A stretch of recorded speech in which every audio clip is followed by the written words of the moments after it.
Achegarse a Santo Estevo do Ermo en Barreiros ou percorrer os cemiterios indianos de Ourol son unha mostra das variadas propostas do programa de outono organizado pola Mancomunidade de Concellos da Mariña Lucense, desde 6 rutas a pé e visitas guiadas por outros tantos municipios mariñaos que contan coa chegada da Deputación.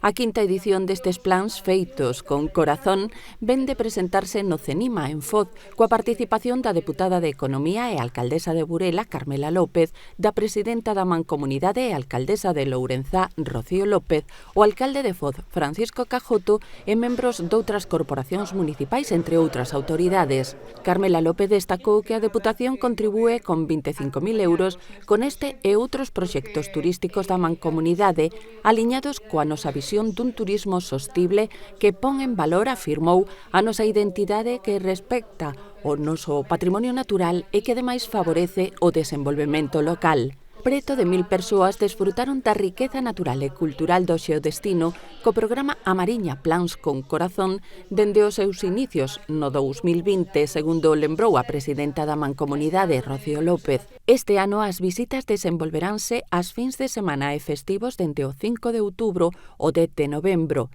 A información e reserva de prazas accédese na web de Turismo da Mariña.